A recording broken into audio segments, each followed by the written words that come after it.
Hey guys, welcome back to the Half Sword Championship. Let's start off, as always, with a look at the top 5 rankings. We have your new champion, the Baron, in first place, meaning the Men-at-Arms have dropped down to second. Let's get straight into the first match. We have the Pokey Blinders versus the Veteran. The Pokey Blinders making their long-awaited comeback. So here we have the Veteran. Hiding behind his shield, he is the last veteran left. The others have left him alone to defend the honor of his group. And over here we have the Pokey Blinders, who are excited to be fighting the last veteran. They really want to retire him. And they plan to spend their paycheck from this fight entirely in the tavern afterwards. You've got to respect it. So let's get into it. Let's see how we get on. Now the Veteran is completely armoured. I don't think they're going to be able to get any damage in on him anywhere other than his big bald shiny head. And in every other fight the Veterans have been taken out so easily because of this. But with these guys it's going to be tougher for them to get to the head. I mean, they're very short weapons, their reach is awful, but there's just so many of them. If they can swarm him and start slashing, they're going to find the head sooner or later. But for the Veteran, I mean, with this shield and mace, he should be able to do a lot of damage to them. A couple of hits and they should be bowled over in pain, covered in bruises. I mean, the mace is a strong weapon. There's no reason he won't do well. You can see them swarming him here. There's only 6 of them, but it always looks like so many more. They're just like ants scurrying all over the place. They dash in faster, then dash out faster.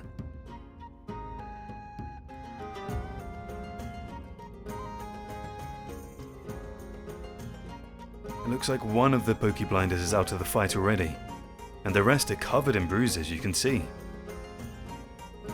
There does appear to be some blood on the back of the Veteran's head. Not enough to put him down though, but it does show that the Pokey Blinders can get into range to do that. He is just spinning around, he doesn't really know where to look. They're doing a good job of covering all sides.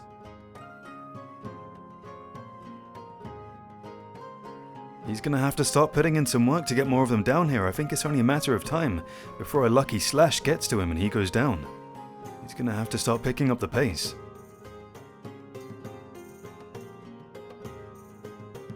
Oh, a good hit to the face there. That Pokey Blinder is covering his mouth. He's still in the fight though, but one is down there. Looks like there's only 4 Pokey Blinders left now. And that might be another one down. But he's down too. The Pokey Blinder gets him with a great slash onto the head. Wow, just as I was about to say, it looks like he's taking advantage and starting to put them down one by one. One of the Pokey Blinders gets that lucky strike. Or maybe not luck, I mean it could absolutely be skill. But they put down the Veteran. What a great fight, always love the Pokey Blinders. And here we have a fun one. We have a candlestick joust between the Baron's 2 Squires. If you remember in the last fight, in his championship fight, the Baron took the belt, and in doing so his Squires got promoted. Edward the Squire is very thankful for this opportunity. He respects his fellow Squire and views the Baron as a father figure. And over here we have Louis the Squire, who has left his spot he was marked to stand in, and he is desperate to stop being a Squire. He hates his fellow Squire passionately, and he claimed that he could possibly even beat the Baron given enough time. But let's get into this candlestick joust. So how this works is that there is only space for 1 knight in the Baron's retainer, and to decide which of his Squires gets that spot, they are forced to fight here with candlesticks until one submits or is knocked out cold. Now the thing with these candlesticks is that the mouth, the opening at the bottom, is so wide that it's very easy for the candlesticks to get stuck or just to parry or block the opponent's swing. So really the candlestick joust is about feinting. It's about showing your fight IQ, finding ways to get through the guard of your opponent and get a good strike in. It's going to be interesting to see which of these fighters shows that IQ and is able to break past the defense. Now we can see Edward here is in yellow, and Louis the Squire is in red, with the accents on the armour. Not much got through so far. Swinging back and forth. These are massive candlesticks. You can see them locking up here. Both sides trying to use their strength to push back the other. Edward's starting to get pushed into that corner, but he manages to move him forward. They're locked in here still. They break apart.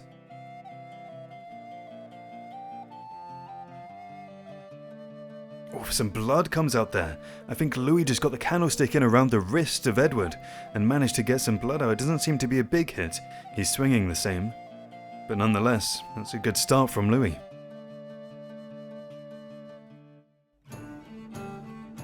Once again, locked in.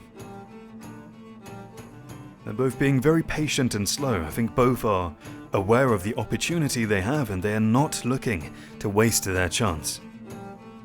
Neither one of them want to throw away their shot.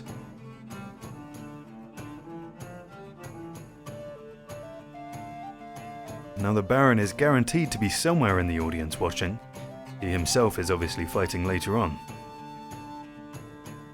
Ooh, good hit there.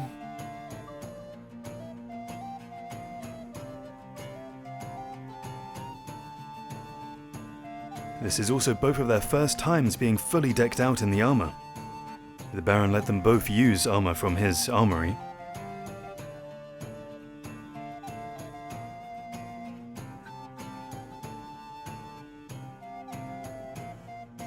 Oh, a big swing there, doesn't quite land. Oh, a great hit to the head of Louis. He looked like he was rocked for a second and Edward goes in close, tries to wrestle him around. Looks like Louis has recovered, lands a hit to the head of his own. Louis being backed up here, another hit to the head of Edward. Edward goes in, strikes the leg.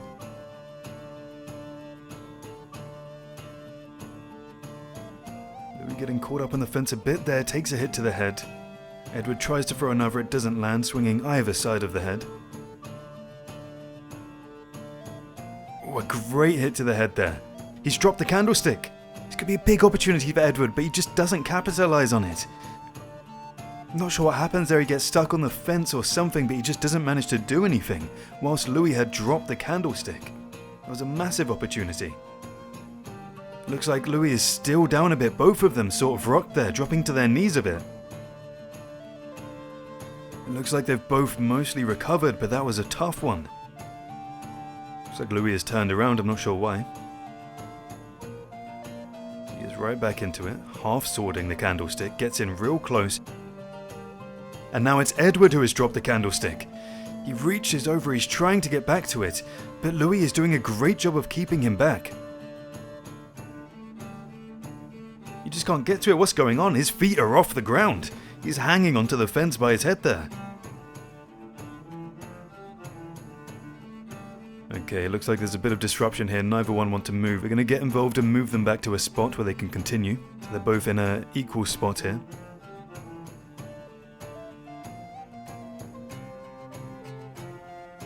They break free, both take a hit to the head there. Edward pushing back with the polearm, keeping him at range. Louis has been great at getting in close and half-swording the candlestick to get some big damage out.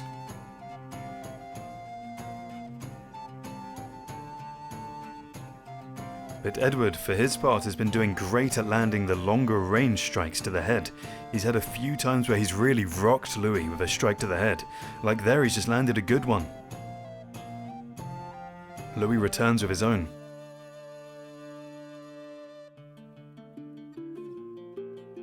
Both sides are striking well here. Locked in, waiting for an opportunity. Louis just holding the candlestick at Edward's head. Not quite got the range to land there. Both just striking each other. You can see some blood on the helmet of Louis. He's taken some big damage to the head with all of those strikes from Edward. Edward looks a bit unsure here.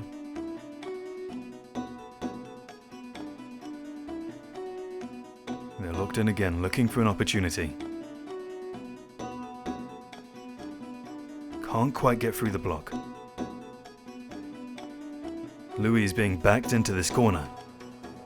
He needs to try and maneuver himself out here. He takes a big hit to the head trying to do so. He seems to be okay. Another big hit to the head, and he is really rocked here. He was stumbling backwards.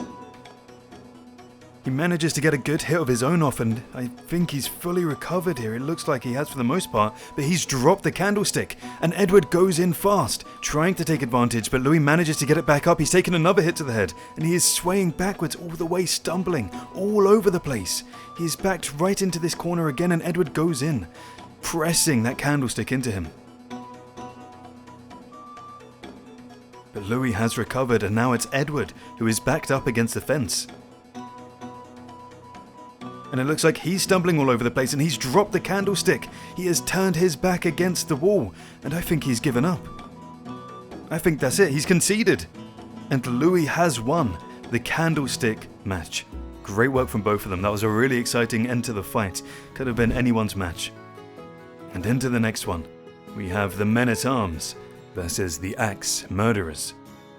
That's right, the Axe Murderer has brought a few friends this time. But first we've got the Men-at-Arms here, not even slightly humble. They have not been humbled at all after their defeat to the Baron, and they're refusing to speak to anyone, me included, since they lost that match. And on the other side we have the Axe Murderer, kitted out in some new clothes, and he's brought along some friends, some other Axemen. His last loss was a half-sword record for the quickest loss in the competition. Against a sipper of petrol, he just got taken out instantly. It's a shame to see.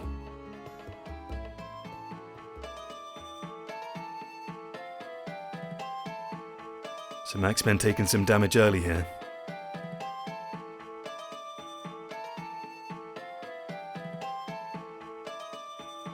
Now they do have a numbers advantage. We'll see how much they can put that to use. One of the Axemen in the left, gone down already, taking a big hit to the stomach.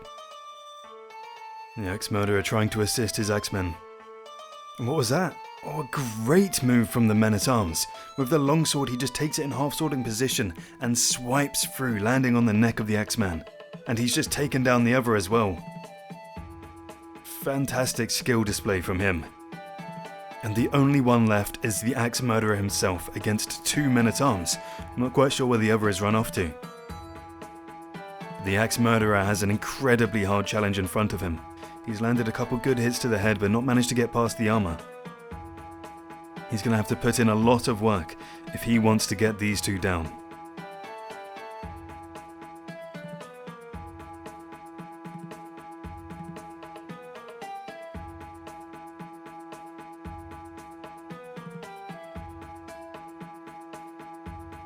He definitely has the skill with the axe, but I'm not sure if it can get through the armor, and he himself only has half plate. Oh, and that's it, I think. He's taken a hit to the stomach there. It looks like he's still fighting though. I can't believe that. I thought he was down. It was a massive hit to the stomach followed up by the other Men-at-Arms, but he is still fighting with one arm, limply throwing the axe around. This isn't going to last long, I fear. Takes a kick to the leg. He's really struggling here, but he refuses to go down, showing his heart. He keeps going, but that has to be it. He is now done, finally. Much respect to the Axe Murderer. That was a good fight. He was just out-armed and out-armored. Into the next one. We have the Dark Knights versus the Halberdiers. The Dark Knights coming off a break in the action. They weren't here during the last event, but the Halberdiers aren't doing too well. The Dark Knights think this will be easy. They took some time off to put down a revolt, but they told me they're glad the Baron is champ, because they think that they can take him out. And if they get a win here, that might be what they're doing next time round. On the other side we have the Halberdiers, and they're on a losing streak. They do look up to the Dark Knights. They're not too happy about having to fight them. There might be some fear there, I'm not too sure. We'll see how it goes.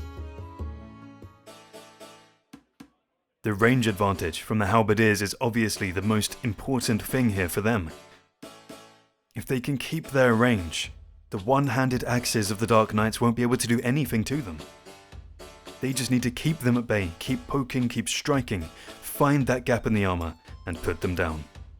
But for the Dark Knights, they just have to rush past the halberds. and if they can get past the point, there's not too much that can be done for them. The Halberdiers, they really have to be helping each other, covering each other's backs. When one Dark Knight gets in close, the other Halberdier has to support his brother. Hit him from behind, distract him, give your brother a chance to get out of there.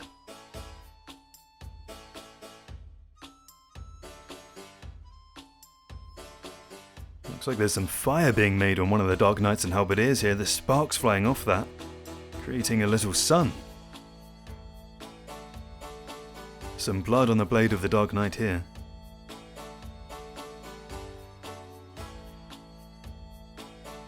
The Dark Knight further away, trying to get past that point.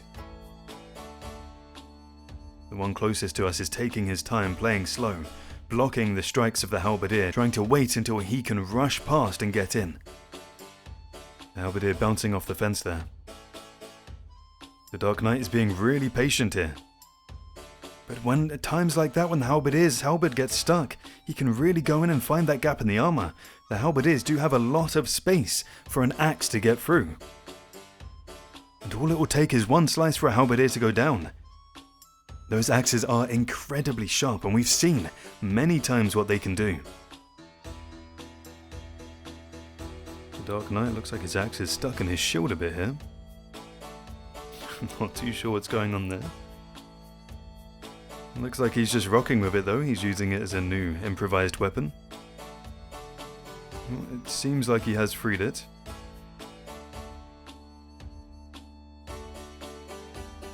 Halberdier's halberd stuck between the legs of the Dark Knight for a moment. It looks like that Halberdier has lost the use of one of his arms, dislocated or broken, but he's just trying to poke with one arm, and that is never going to go well.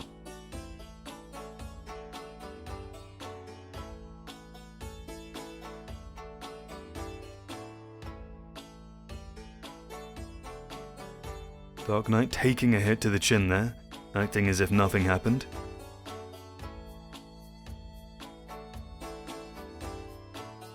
Let's see what's going on with the other Dark Knight and Halberdier, and oh! He's gone down! Just as we were turning to look at him, it looked like the Dark Knight had been able to stick his axe into the side of the Halberdier, and just pushes forward, grinding it in, twisting it, and takes it out to leave him downed. So now we're on a 1v1. The advantage for the Halberdiers is lost, and with one having an arm injury and not being able to wield his halberd properly, this is not looking good for them.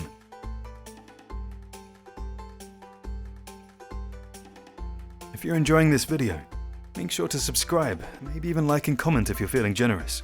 I love making these videos for you guys, and it makes me happy when I know you're enjoying them. The Dark Knight's just waiting for a chance to get through. They're being very patient here.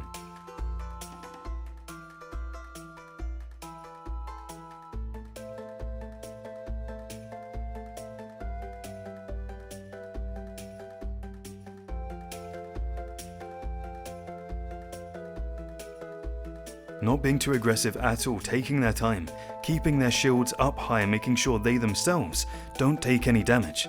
And I mean, to be honest, they look pristine. One of the Halberdiers down. The Dark Knight manages to spin around with him and gets the axe into his stomach, and now it's a 2-on-1, and this is the Halberdier with a broken arm. It's only a matter of time until the Dark Knights finish this. It'll be a miracle if the Halberdier lasts very long at all. He's dodging back, trying to keep distance, but there's just no chance. The Dark Knight's trying to get either side of him, his back is completely unarmored.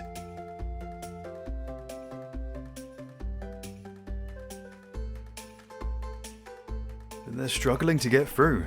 I can't believe it's taking this long, to be honest.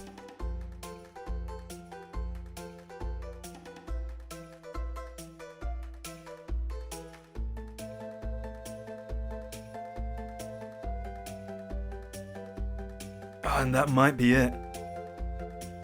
Yeah, he's down. Very well played from the Dark Knights. They take their victory, receiving almost no damage themselves. The Halberdier's loss streak continues one further. That is a massive shame. But on to the main event of the evening. We have the Baron versus the Plançons Triplets. The Plançons Triplets have really been putting in work to get this opportunity.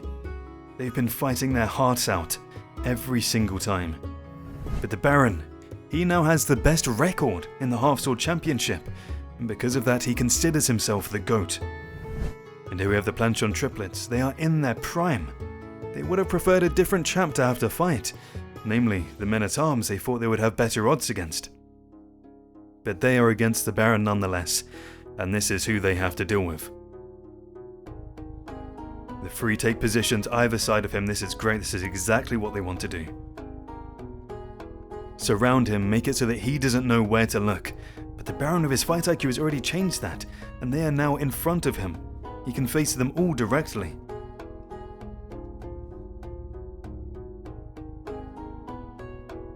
Parrying a Plançon there. Takes a big hit to the head. He definitely felt that. He replied with one of his own though. A nice stab to the stomach of a Plançon there. He hasn't gone down, but he definitely felt the strike.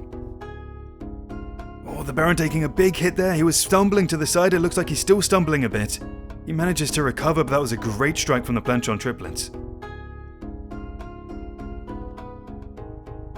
A couple more good hits to the side. You can really see the physical reaction from the Baron every time, but he takes down one of the Plançons. No, he doesn't. It was a strike to the leg, and the leg of the Plançon triplet is stuck and he falls to the floor.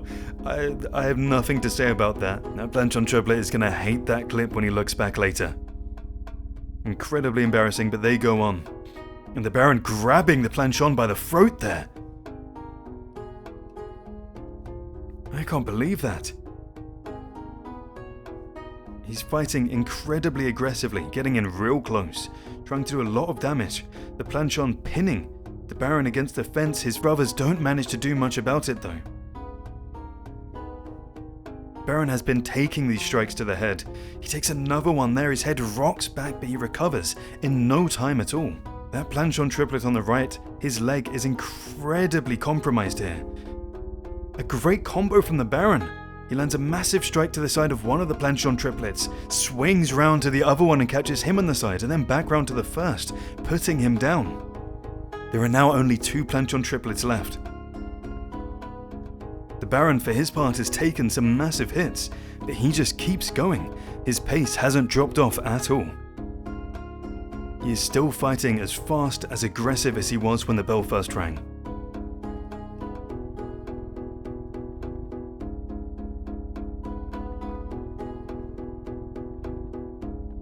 Great strike to the foot of that Plançon triplet.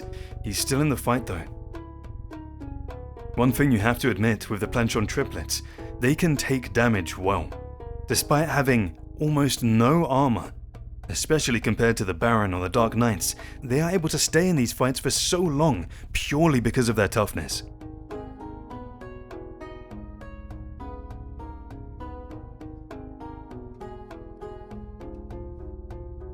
Baron getting in close there, the Plançon triplet trying to find a spot for his Plançon to do some damage, but he doesn't manage to.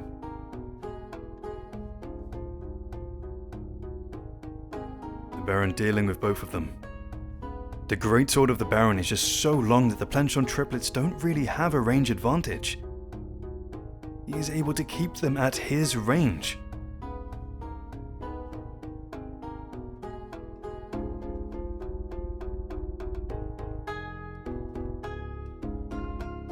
Great hit to the head of one of the Plançon triplets there, he felt that.